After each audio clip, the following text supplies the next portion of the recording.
Okay, I think we'll get started. So, welcome to the Helix webinar series. Today's session is on human empowerment via AI. This is going to be an introduction to what I hope will be many webinars and podcasts we're going to be running.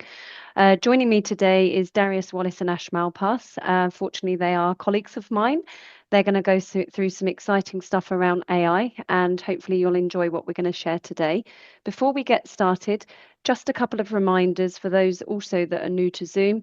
There is the Q&A section of Zoom at the bottom. If you do have any questions, please put them in the Q&A section. We will be running these slides through first, and then we will have roughly 15 to 20 minutes at the end where we will go to the live Q&A. I'm going to also be launching a poll. We're really interested to hear how you're adapting to AI. If you can fill that in during the session, we will also have a couple of those questions as we go along through the webinar.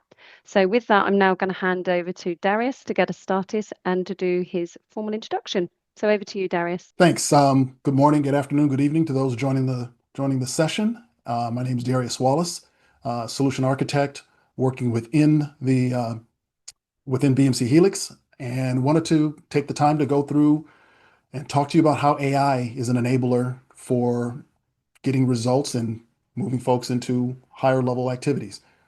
Ash, introduce yourself as well. Thanks, Darius, and welcome everybody. My name's Ash Malpass. I work alongside Darius, principally within solution architecture roles and responsibilities. And just to follow on from what Darius has said is that we're going to try and explore how AI can be utilized in IT to empower teams, streamline processes, unlock new opportunities. And key to this is rather than eliminating jobs, which is one of those fears that people have, we're going to discuss how AI can enable valuable resources to focus on strategic initiatives. And we're going to try and cover this in three themes: handling tedious tasks and large volumes, but we'll come on to those shortly. Before we go any further, we just wanted to flash this up real quickly, in that we did do, I'm trying to remember how long ago it was now, about a month and a half ago, possibly, a podcast on human empowerment. And this is a follow-on from that podcast itself. What we've done here is just essentially just put up the kind of topics that were covered in that podcast, where we discussed the role of AI to support humans, and we'd introduce some of the things that we're going to dive in a little bit deeper into today. But if you haven't listened yet, here's the URL. Please bookmark it, please like it, and stay tuned. One other note, while we go through the content of the material here, I don't want you to be distracted by my head bouncing all over the place. So what I'm going to do is put my camera, turn my video off so you guys can focus on the screen and not trying to figure out me looking like I'm chasing flies around the room. So I'll go turn my video off, but the content should still be present for you. All right. With that being said,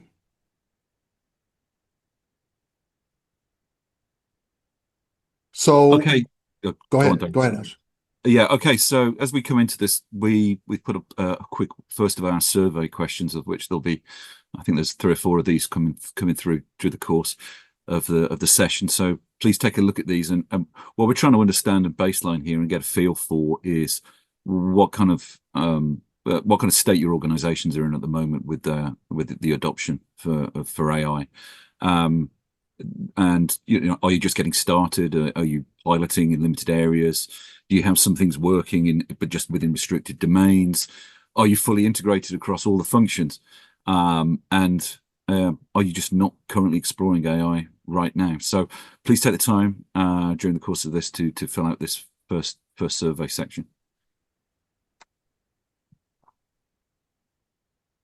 All right, moving on to the introduction really here to kind of like explore what we're going to be talking about, and what we try to categorize here or talk about are kind of like 3 types of activity that or issues or challenges that we think that AI can assist with, and you may be experiencing these already. You may not be aware of them. They may just simply be accepted as a matter of course of what you deal with on a day-to-day basis. But we try to categorize these so that we can start looking at, how do the use cases apply to them, and so forth. So the first one are tedious tasks. So these are repetitive, manual, unpopular things that people have to do. Imagine the analogy of moving marbles from a box from A to B over and over again without a tool. That's just a conceptual metaphor, but if we put it into the context of where we're working in IT, imagine having to recategorize incidents or correcting their assignments one by one, or manually reviewing and updating CI records, or as another one, manually reviewing tickets for incident trends or clearing down alert noise.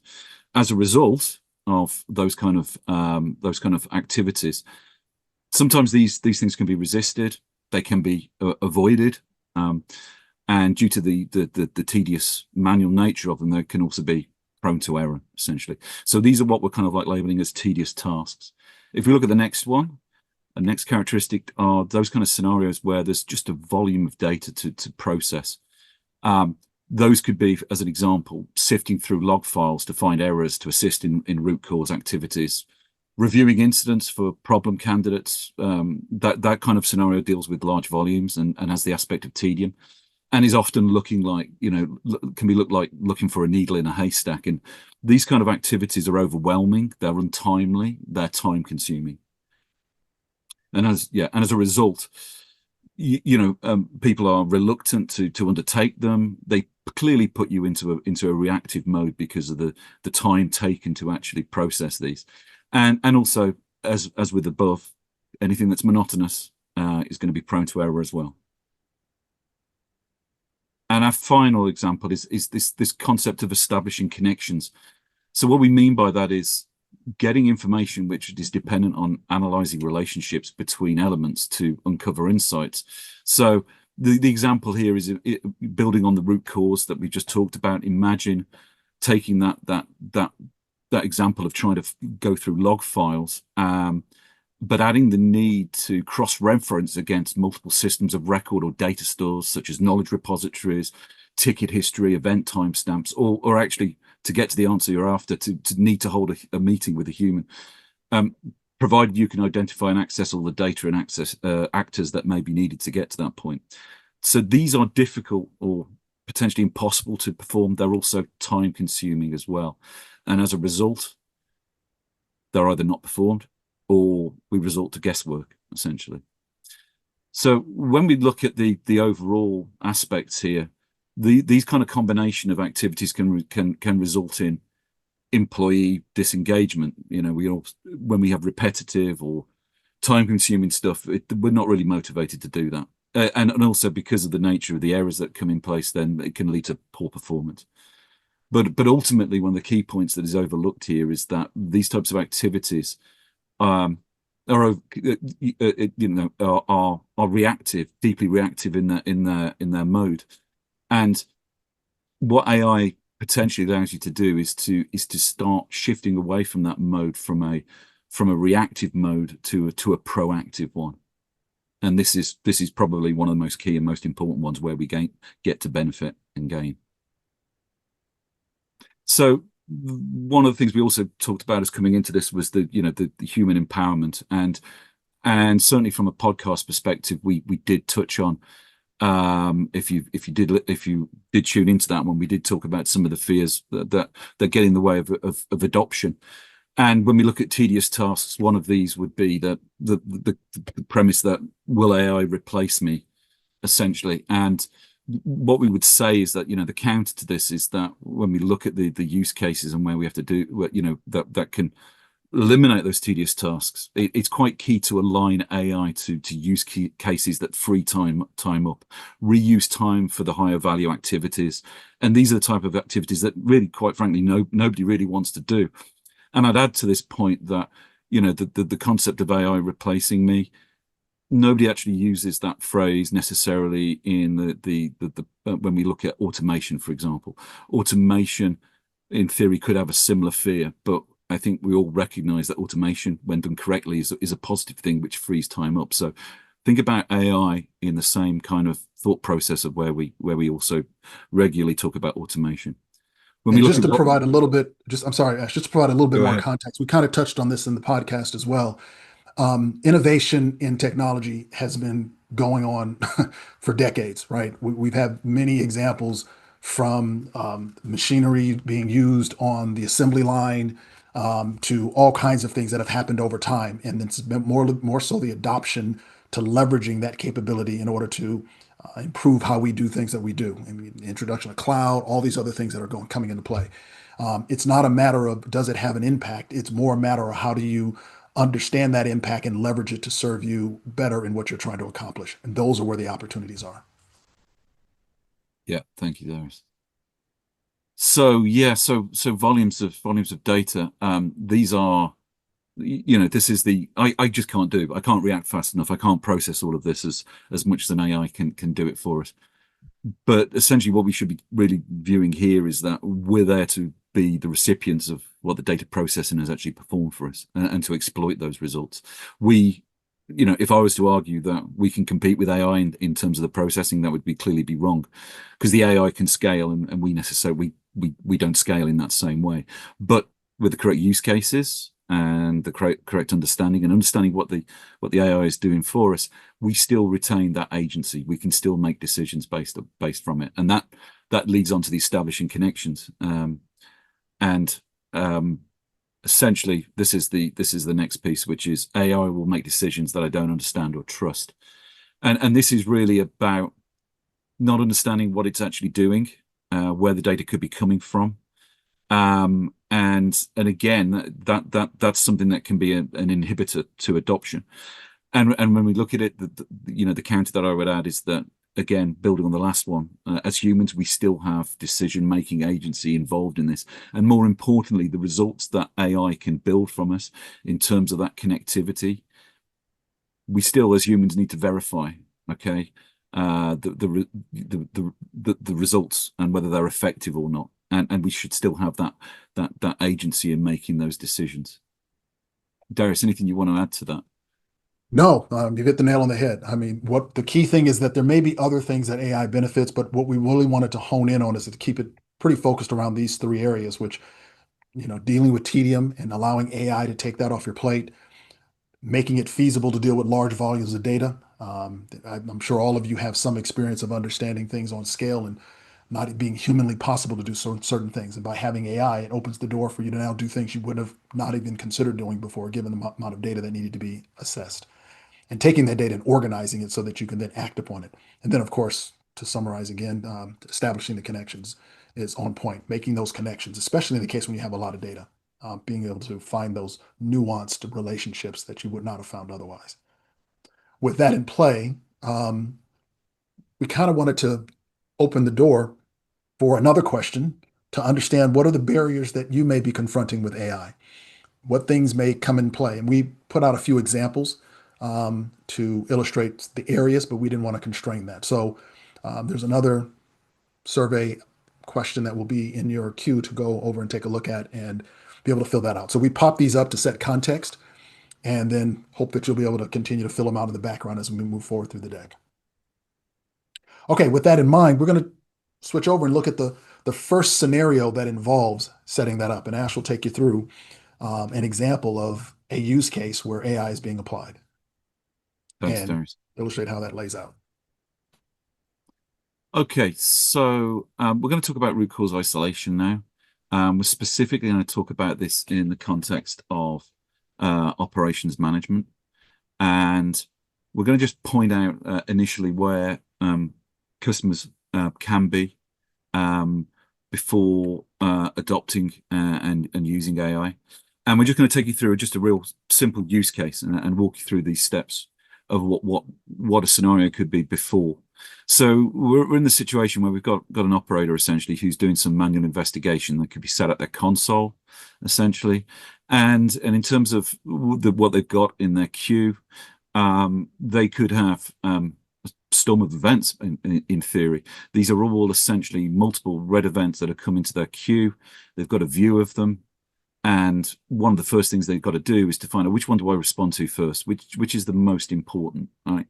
And with different categorization, you could potentially say that these are all kind of like there could be a hierarchy implicit already, whether that's in terms of time of entry, but that doesn't really give us the real data in case these are related to each other essentially. But what we would go through in this scenario is then we potentially go through a manual process of investigating and trying to isolate the actual root cause. And all I've got is a string of events with some messages. And what we're highlighting here is that there's probably some activity that's done. There could be some work instructions here, but it's going to be highly intensive. We could be drawing stuff on a whiteboard. In theory, if we're in a crit situation, but coming into it, we're only going in with a kind of like a reasonable feel as to whether we're actually going to be successful with the fixes that we go forward with. So, and in some cases, these could be unqualified ones where we don't know the root cause, and we're just going to go through tribal knowledge of saying, well, first thing we should do is do this, and then if that doesn't work, we then do this, and if that doesn't work. But ultimately, what that gets us to in the result of that is that you may end up restoring the service eventually, but effectively you've gone through a checklist in some way, you've leveraged tribal knowledge in some way, but effectively what you're then into is post-mortem root cause, because you don't really know what caused it until you actually fixed it potentially. And even in that situation, you still may not have isolated what actually started it. And what this kind of represents is MTTR. I think we're all pretty much aware of MTTR, mean time to resolve, which is the total time to actually restore the service, and that actually breaks up into a couple of sub elements. What we have here is the MTTD, the mean time to detect, which is really represented here with a graphic of a dashboard or a console. And then we get into the actual process of actually instigating that repair cycle itself.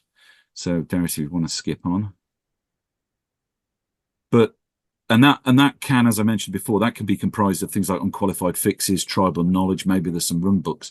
But what we're not taking into account in this measurement really is that time, the MTTI, the mean time to investigate and isolate. And many times that becomes an uncounted set of activity. It's represented in the graphic at the top with the investigate to isolate, and essentially that becomes quite difficult to actually track and trace.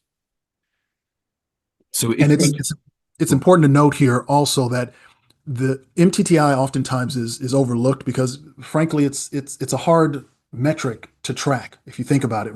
Once you're in a break fix situation and you've figured out and isolated the problem, your next step is to go start following through on the repairs or the fixes to move forward. And so it's a reference and a metric that's not oftentimes come up, but here's the emphasis on trying to call out that it is happening regardless, and this is where root cause has the most opportunity to have an impact. Yeah. So if we move on to the opposite view of this, or the next view of it, if we're actually in a situation where we're leveraging AI to assist us, we're at the point where actually following the root cause isolation use case, in order to get root cause isolation, we're probably dealing with the same amount of events, okay? But what we're doing in this scenario is we're actually using AI to draw some connections between the CIs that are and the events that are being tracked.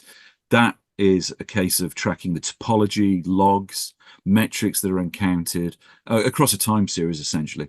And what we actually get to is a series of correlated events or situations, as we refer to them. And what that enables us to do is to start drawing lines between those different vectors that the AI can process to try and start piecing together lines of connectivity between those aspects to give us a probable calculated candidate for being the root cause. And following on from that, what we then get to is, given the right amount of data that we could also have in the system, contextual data and AI in this instance, maybe from fixes that have been performed in the past and so forth, we can actually use the AI to actually start to generate some best action recommendations in what to do, what to look at, whether we can generate code and so forth. And that leads us to getting to more of a qualified fix. I would say this is based on an order of percentage of what the AI calculates based on its calculations and history and so forth. But we're definitely armed with a lot more information than we would be if we're just simply trying things in a piecemeal approach. And what does that actually do to our MTTR, well, essentially what it does is it brings in, it accelerates the investigate and isolate phase. It also brings in the recommend as well. So we're not just doing isolation investigation, we're actually bringing recommendation in. And because we're getting that recommendation as well, it's not only could be identifying which runbooks would be relevant, and by that you could also start looking at remediation routines if need be, but we're not going to go into that use case. But it's also basically turning our unqualified fixes into qualified fixes, essentially. And as a result, it is bringing down MTTI, MTTR, mean time to repair, and as a result, the mean time to resolve itself. And one other note to take into account as part of the activity and work that's being done is to take into consideration the event correlation that's also being done in the background in order to try and get to that probable cause of the issue by taking events, consolidating them, bringing them together so that you can then isolate them and understand the relationships between them to see if in fact it is a candidate for the problem. So with that being said, we can pivot over and kind of look at some of the outputs and benefits. Yeah, absolutely. And so we've got some value drivers associated with this use case potentially, and you can see those listed at the top. So from what we've just gone through, service quality is clearly improved because essentially by shrinking that overall timescale and bringing those recommendations forward. We're kind of moving into a more proactive mode here, right? So we're accelerating diagnosis and generating recommendations. We're trying to get ahead of the curve. So that's and that results to a quicker restoration of time, in theory. The productivity is clearly increased by light of the nature of what I've just explained, right? We're introducing efficiencies. It's also freeing time up to work on the repairs. And naturally, as a result of that, that's going to result in cost reduction, essentially. So this really helps us to try and understand what type of value to expect, how these are manifested in the outcomes, and what those kind of benefits are. But more importantly, what we'd like to stress as well is that what's also really important from a value perspective is what are the kind of measurements that we could actually start looking at, right? Which we've got captured here as the metrics on the bottom of the slide. And as a result, time to identify root causes reduced, FTE assessment efforts are reduced, naturally MTTR. And what it does is it increases actionable events. And what this really is talking about is rather than spending time and guesswork with unqualified activity, moving the time into actions that you're going to have trust in. Darius. Yeah, and Darius is going to take us now into anomaly detection. So the next use case that we'll drill into is one that kind of moves the needle in a direction. It's actually one of several opportunities to go from reactive to a proactive mode of operation. But let's first understand what that even means, what that language is about. And our view of it, our reference here for this discussion is to recognize that in many cases, folks are responding and reacting to outage. When something goes down, it's all hands on decks. It's a break fix process, and your goal is to do whatever is necessary to bring it back up. And so that is what we qualify or consider being in a reactive mode to a failure in the environment that is affecting your end users. And when we move forward with that, our goal is to kind of shift left. It doesn't mean that there aren't going to be things that happen in the environment that will lead to an outage that could not be anticipated, but there are many things that happen prior to an outage in many cases. And so we look at the opportunity of being more proactive in our approach. And as pointed out, the goal is to shift to a proactive mode of operation and present an opportunity to deal with where there's a degradation of service or maybe a deviation in the norm, so that when that happens, you can investigate it, understand if it's an issue, and if so, correct it before it actually leads to an outage. And that puts us into that bucket of proactive outage mitigation because we're preventing something before it becomes an outage. And if we shift even further to the left, when you get in the position of trying to understand and analyze information before the event even occurs, that typically leverages historical information so they can see a pattern and then therefore correct that before it even becomes an event. That means it moves us even further to the left. So what we wanted to understand here is come another set of questions that you have available to you in the survey and the things that we put forth is kind of understanding what your experience is. If you could take some time while we continue through the deck to give us some feedback on where you are relative to your reactive or proactive mode of operation. While you're doing that, let's kind of move forward and see and reflect a little bit on the discussion around root cause isolation.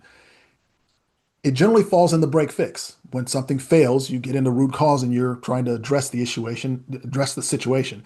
And in our first view of that, we gave an overview of the manual activities that go on in order to have that be done.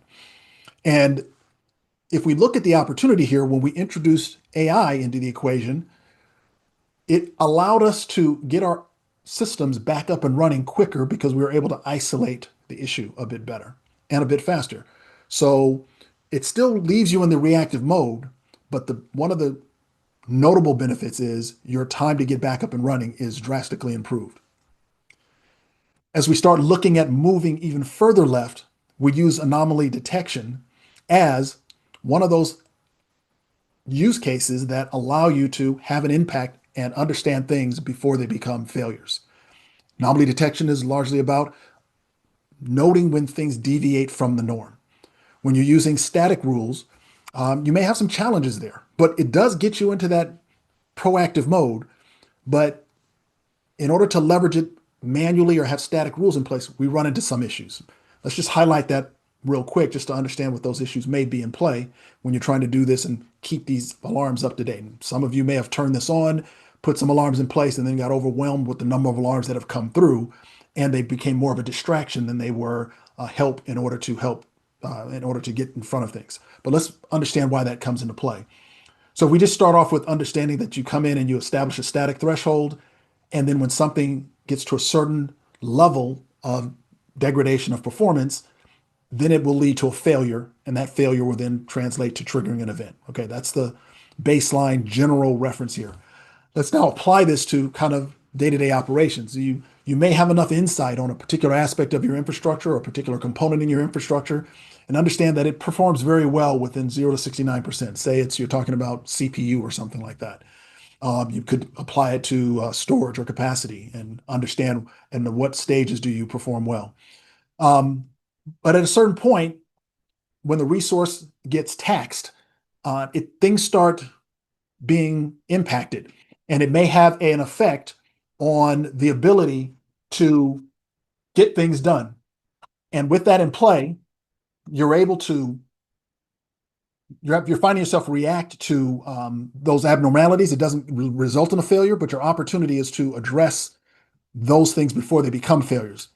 And as you move forward, you have a performance issue. So if you have this level of insight, you may be able to make certain decisions that lead to putting in a mechanism to trigger an alarm. Say you want to leave yourself a little bit of wiggle room to say, okay, at 70%, it's going to start performing abnormally. Let me catch it at 60%. That way I have time to do something before it starts acting abnormally. Well, the problem with and the risk with that is that you find yourself in the position of doing false alarms. And if you do false alarms, you then find that you're now running around acting on things when in fact they're not issues at all.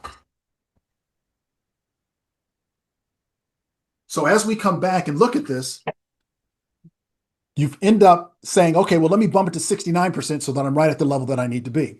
Well, something could happen in the environment, which involves installing a new piece of software. It may involve market conditions or an opportunity that goes on that happens in the environment that more people are expected to be on the system because of a marketing campaign. And because of that environment, because of that situation, you find yourself realizing, or the system performs differently, but your static metric or your static definition stays the same at 69%. And therefore, you now have the case that you will get the alarm after the fact. It's too late. So it's dead at 69. We start have degradation and start having performance issues and starts performing abnormally at 60%. It hits 65. You'll get an event, but your alarm didn't go off until it hit 69, and you're already trying to address the issue because of the event. So you have cases where you may have missed alarms or you may have false alarms come into play. So let's just look at the flow again to provide a bit more context for this. We'll go through this and understand the benefits of leveraging and introducing AI. With the static rules, you'll note here that you have on this screen a representation of 4 events that have come in. When you put your alarms in place, given the tedious nature that may be involved in getting this across your landscape, in this example, we're going to say, okay, we got them around these 2 items here. Of the 9 that were there, we put them on these 2, it cut the alarms, but these other 3 we hadn't gotten to, so they still result in alerts that I'm chasing down. I have to deal with the fact that I may have some missed alarms, some false alarms, and I'm still reacting to other alarms where I may be able to be proactive with a subset of the area of the infrastructure. And it's from there that I start trying to apply corrective actions. But the nuance here is applying corrective actions to deal with degradation of service in a subset of your environment or subset of areas that are important to you, whereas you have to still operate in the mode of reactive to other ones because you don't understand the nature or have the information available to you to put the appropriate triggers in place. And as you come back, you're constantly in that mode of adjusting the thresholds to figure out where things are and put them in place. And it's a very tedious activity to not only do that on the ones that you're focused on, but also consider trying to do that across other areas of your landscape. And as we start moving into a service awareness discussion and people understanding, yeah, okay, this server may be degrading in its performance or I may have gotten an alert, really what's important is to understand what that means relative to the service that is being leveraged by your consumers so that you can make priorities on what things you're going to work on first. And by doing this manually, you don't necessarily have that connectivity in place until you get to that next level of grouping and then making the connections between those failures and the upstream services that you care about. And as we pointed out, there's a lot of admin overhead in order to kind of maintain or manage that service context. And then you got to find yourself consistently working with policies and thresholds that you have to be managed. So what we want to look at is what happens when we start introducing AI into this equation. We come in and we're looking to leverage AI. And by taking that same scenario, we're able to have dynamic thresholds. We're able to understand the service health and also pay attention to auto anomalies that can be derived based on its ability to look at information historically. So if I've performed at a certain level for the past 3 weeks, 3 months, whatever the threshold you want to have, if something deviates from that, it doesn't mean that it's a problem. It's something I should probably take a look at. But I've established that norm and done it based upon a range that comes into play. And I can constantly look at those things over time historically to establish what my threshold should be to trigger an alarm, right? And when we do that, the fact that you can also do that on scale allows you to take a look at our previous experience and now apply that across all 5 of these scenarios that had alerts and start focusing my activity on managing alarms as opposed to trying to always respond and react to failures and outages.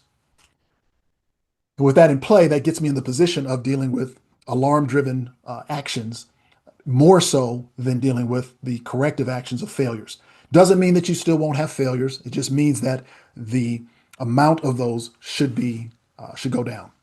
And I think it's also key to add there is that when you have that solid distinction between reliable alarms and events, it means that your focus is in the right place, because an alarm is a warning, right? This may happen. You have the choice to react if need be, or it could be normal, right? But an event is an outage, so it also means that your separation of workload is also improved.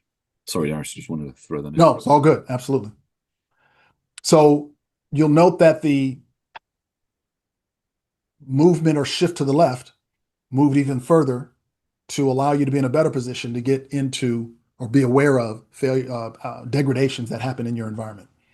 So in general, what we're trying to note here or summarize is that some of the key value drivers, obviously your service quality goes up because you're able to get in front of things before they become failures.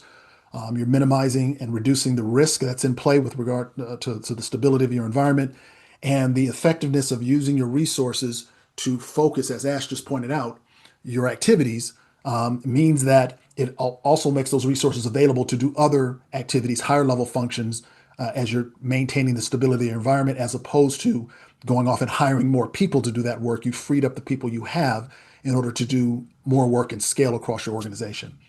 And we've noted a few outcomes and benefits and a sample set of metrics that you can put in place to understand whether or not or how the anomaly use case would be impacting your performance. If you're not getting the results, you can kind of look at your tuning and configuration. It's important to note that even with the AI in place, you've got to continue to understand, manage, take a look at the feedback, make corrective tuning activities. But that's fundamentally different than going off and trying to keep up with all the changes that happen in the environment. You're just tuning the AI in order to do its work more effectively. Okay, the next section and the final use case that we'll go through has to do with problem management. But first, let me queue up the survey questions that we would have around this area. And then I think, Ash, I'll hand it back to you to kind of step through that use case. Yep. Here, what we have is the survey. We just want to understand, what is your experience with problem management? Sometimes because of the tedious nature of things, you don't do problem management, or you do it to a very limited degree, or the resources that you have at your disposal may not have the skill set or the patience to look through all the data necessary in order to yield results that you can create a known error or a permanent fix for. So we're just trying to understand within your own space, what is your experience relative to the problem management practice? Let me close out the reference here, and then I'll hand it over to Ash to kind of talk through the actual before and after experience with working through problem management. So here we note that problem management puts us into the area of dealing with items before they become events. Let's be very clear about this. Problem management is looking at closed tickets, closed activities.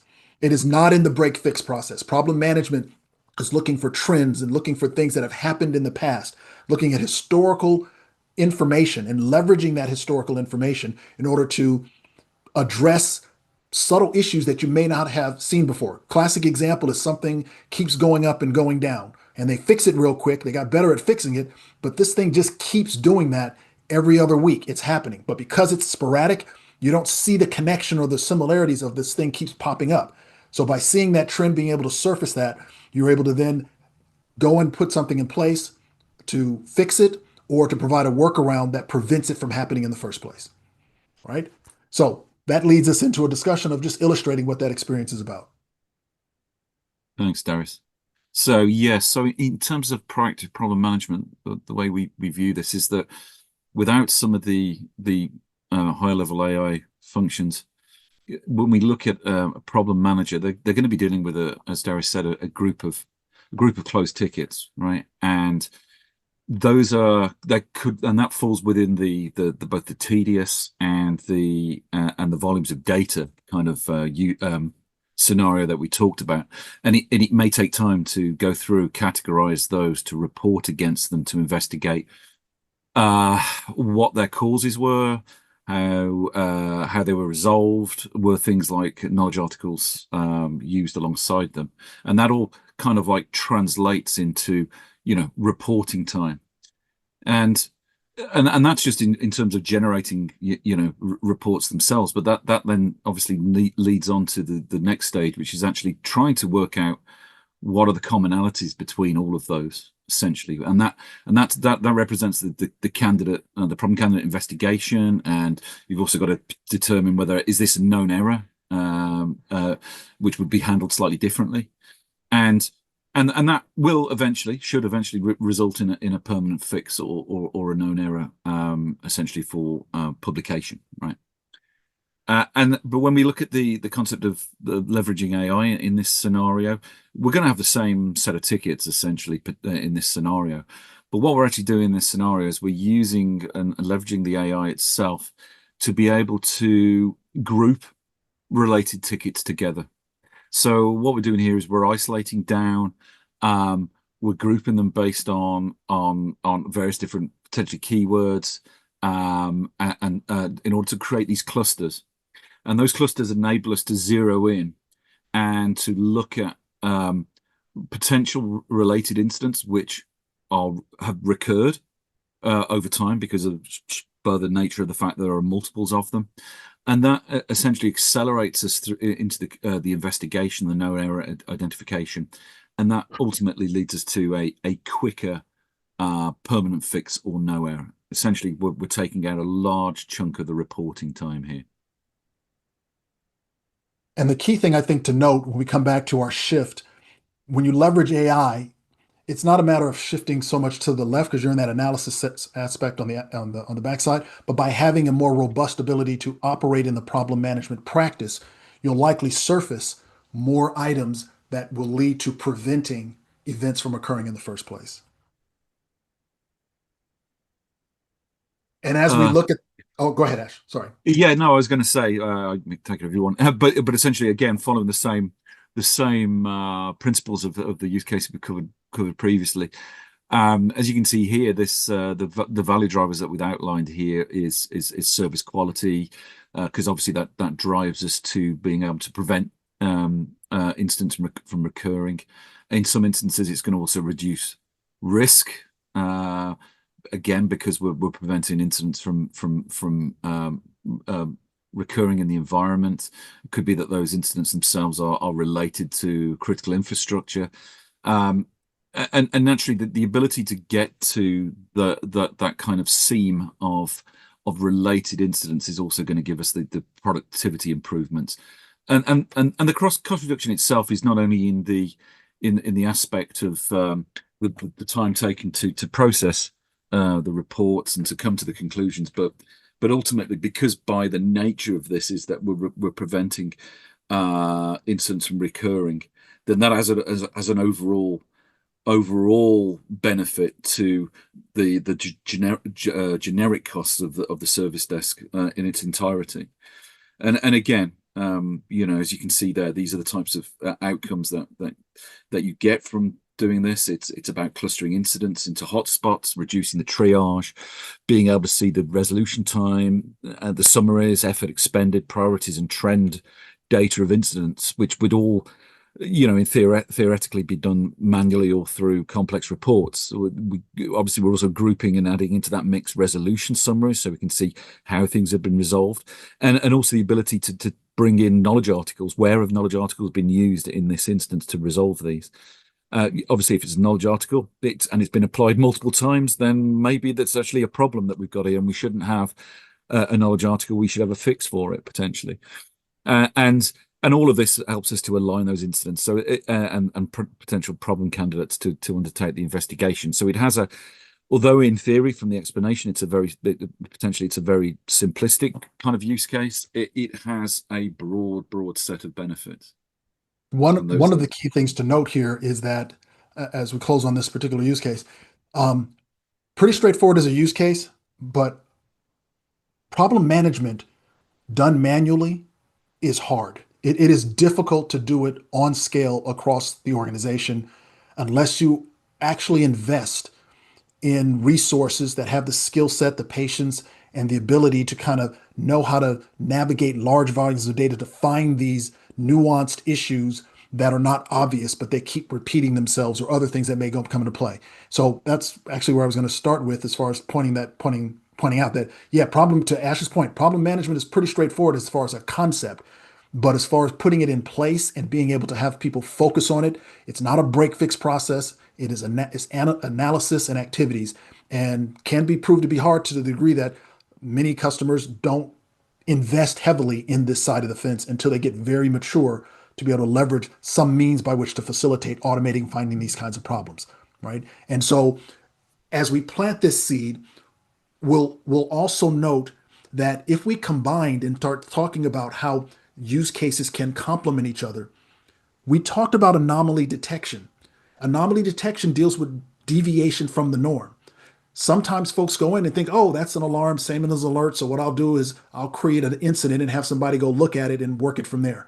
Well, actually, that's probably not the best approach, because if you're talking about something that may be a problem and putting it into a pile of things that the agent knows is a problem, it's going to get deprioritized and probably not get the attention, which means it goes stale, and then it just becomes a failure.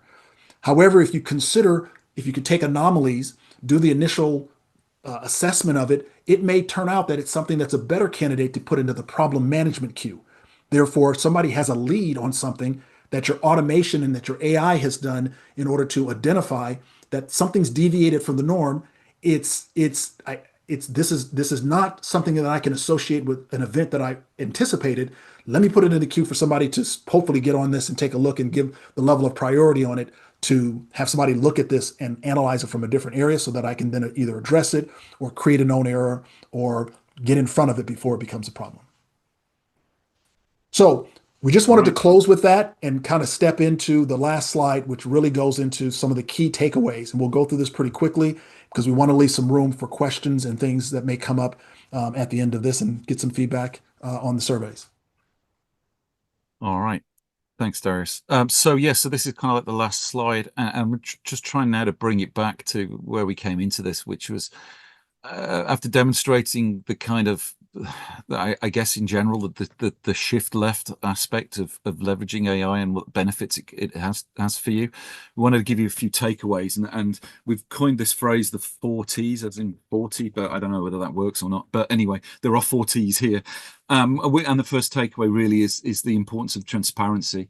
And what that means is showing to the users, and this is really about allaying those fears that we talked about to begin with, showing how AI works, explaining what it is doing and why, promoting the awareness of what it can do within the organization, and including the constraints, and making sure we don't talk about black boxes here, because as people understand what it does, as it says here in the tagline, if it's explainable, it can build the trust. So that's the first takeaway. The second one I would say is tracking.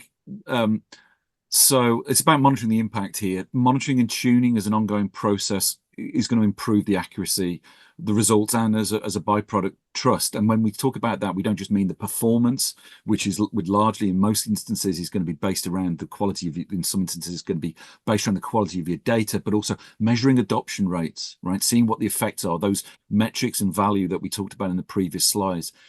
And that helps to, increase adoption. And the other aspect here is sharing success examples of how it's worked. Okay. And then the next T is teamwork. And what we mean by this is framing AI as a co-pilot, not a pilot. In all of the use cases we've shown so far, it's about how AI can take the drudgery or the complexity out of things, but still leaves the agency in the hands of the human. So keep the humans in control. But in essence, in order for this to work, AI and the humans need to collaborate, essentially. It works for you, not instead of you. And the final point is the transition. So don't swallow the ocean here. Elevate people so they can get to higher value, and manage the shift from reactive grunt work to proactive value work. Start with a small piece, repetitive processes, and then consider things like rewards on value activity, such as root cause or customer experience. Get people to be reassigned to work on those other activities where there's real value coming from it, in terms of, as I said, root cause or customer experience, so that they're not stuck in the grunt work, essentially. And this is where AI can truly help people. Darius, anything you want to add to those takeaways before we hand it over to Sam? No, other than the 4 T's and the word and the number 40, I think that works. Makes it easy to remember, but it's all the detail behind it. So until we come up with the 5th T. Exactly. Then it'll be 50, the number 50. So with that being said, we'll hand it back to Sam. Ran a little bit long, wanted to leave her a little bit of room to close out on some of the discussions and maybe open it up for any quick questions that we can squeeze in. Thank you, guys. I know you were very concerned about how much content that you had, that we would actually squeeze it into an hour. We don't have any questions at the moment, but I'm going to start unmuting everyone. So if you do have questions, please put it into the Q&A section of Zoom, or you can just raise your hand or come off mute. I'm just starting to go through everyone now. Our first Helix Roadshow that's coming up is in London.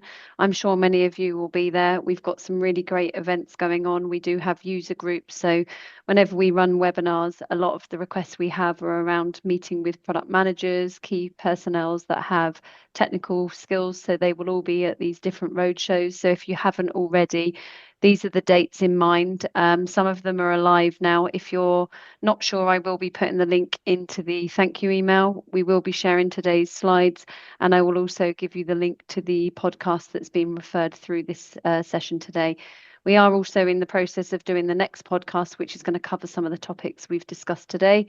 That will be coming up in the next couple of weeks, and I have no doubt there was content for about 3 of these webinars. We will be doing some more webinars. You'll find those on my webinar page. So that's probably the only little plug that I'm going to do for myself. But I want to thank both Darius and Ash for doing these sessions. I know it's always quite nerving when you get an audience that's much bigger than a round table. So you did fantastic. And hopefully everyone's found this useful, because it's a massive topic that's coming up. I know for many, they're adopting it maybe with Copilot in Teams, using different aspects, maybe building up some agendas and basic stuff. But as they've pointed out, we can't run away from AI. You never know, if you've got children, you might be teaching them a thing or two. I certainly am with my 17-year-old. He thinks he knows it all. Yeah, there you go. Okay, yeah. So we've got a question for you guys from Alejandro, and feel free, Alejandro, to come off of mute if you'd like to. But his question would be, is it possible for you to explain in more details in the next sections how you achieve those improvements in RCA with BMC Helix using AI, and how you'd improve anomaly detection and problem management with BMC Helix using AI? So here's what I would offer. That is a fantastic setup for the follow-on webinars, and I wouldn't be able to do it justice in the next 5 minutes. But to your point, the idea would be to then take each of these use cases and be able to take and show how the Helix solutions specifically get involved to support realizing those benefits that we showed in this deck.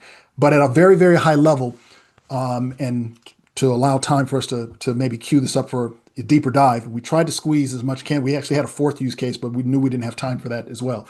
But the key at the core of this is AI being involved in each of the use cases you just called out, and introducing it to remove the tedious task or the tasks that are not even feasible to be done into the technology, and for it to have that ability to introduce efficiencies. AI can run overnight. It runs 24/7.